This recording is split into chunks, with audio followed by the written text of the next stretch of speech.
घे बाळ, चहा घे. तुला आवडतो तसा आलं घालून केलाय. डोकं दुखायचं थांबेल तुझं.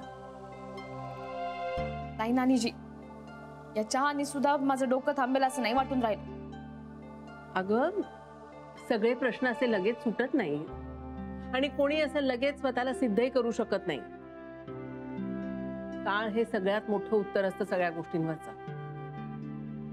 तुला ना थोडा धीर धरायला हवा बघ.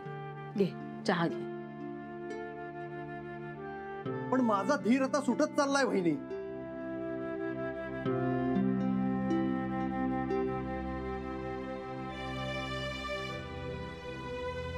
तुम्ही म्हणत असाल ना तर असा जाऊन गुरुनाथला जाब विचारतो. भाऊजी असं करून काहीही उपयोग होणार नाही आता. मग काय करायचं? दिवसेंदिवस गुरुनाथ हिच्यासोबत जे काही वागतोय ते मुकाट्यानं सहन करायचं. मला ना आता हिची अवस्था बघवत नाही. बिचारी कष्टानं काही करायला गेली तर त्यांना असं बोलावं. बघा ना, तुम्ही शांत व्हा बरं. नानीजी, तुम्ही यांना काहून सांगितलं? तुम्ही माझी काळजी करत बसता, मग मी तुमची काळजी करत बसते. राधिका, असं का म्हणतेस? आम्ही तुझे कोणीच नाही का? उलट वहिनींनी आम्हाला आधी येऊन सांगितलं ते बरं झालं. अगं नाना सुद्धा इथे नाहीयेत, कामासाठी बाहेर गावी गेलेत. मग अशा वेळेला तुझ्याबरोबर आम्ही नको? आणि राधिका, अगं मुद्दाम सांगितलं असं नाही, पण हाच विचार केला की हे इथे नाहीये, समजा गुरुनाथची बोलायची वेळ आली तर एकाला दोघं असले तर बरं ना. नाही नानीजी, तुम्ही काही बोलायचं नाही. आम्ही ऑफिस मध्ये गेले तर हे आनंद भाऊजींना, जेनीला पण भलपुरं बोलले. नाही, जेनी माझी मनापासून बाजू घेत होती, पण तिलाही त्या शण्यासमोर बोलले. आणि आता तुमचा अपमान झालेला मला नाही चालणार. आणि त्यानं चार चौघात तुझा अपमान केला त्याचं काय? हो ना, आणि याबद्दल आम्ही त्याला जाब विचारूच शकतो. अरे तू काय वाऱ्यावर पडलीस का? तू काय काम करावंस आणि ते कसं करावंस हा तुझा प्रश्न आहे. हा कोण सांगणार तुला? आणि त्याला जर एवढी लाज वाटत असेल ना गुरुनाथला, तर त्यांनी स्वतःच्या ऑफिसमध्ये नोकरी द्यावी तुला. पण गुरुनाथला नेमकं हवंय तरी काय?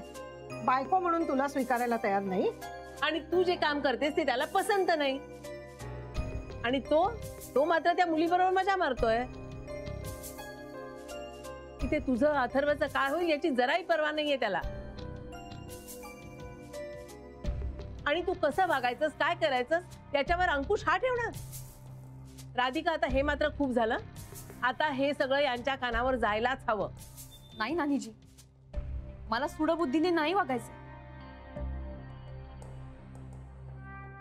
जे काय करायचं ते मी माझ्या बळावरती करेन. हो, एक दिवस यांना करून दाखवेनच.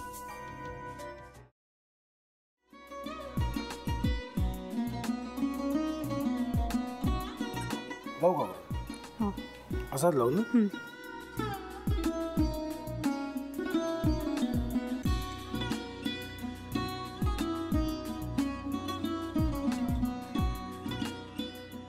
आता काय करायचंय? आता आपण ड्राय स्टफिंग दुसरं काय करणार आपण त्यात? आपण ह्याच्यात मेयोनीज न टाकता बाकीचे सगळे साहित्य टाकायचे. अच्छा, हे सगळं. ऋतू, माझा तर विश्वासच बसत नाहीये. म्हणजे अगं बहिणी आमचं लग्न व्हावं म्हणून किती प्रयत्न करत होते, आणि ते सगळं करताना की शिवच्या आम्हाला माहिती पुरवते. नाही, मला नाही वाटत. गौरी खूप चांगली असतो म्हणून तुला सगळं जगत चांगलं दिसतं, पण शिव उगाच बोलला असेल का? त्याच्यावर विश्वास नाहीये का तुझा? शिववर पूर्ण विश्वास आहे मी तुम्हाला, पण तो आता हे जे काही करतोय ना, म्हणजे निशा बहिणी समोर त्या राधिका सोबत फिरण्याचं नाटक वगैरे, ते त्याचा काही उपयोग होणार नाहीये. अगं असं कसं म्हणतो?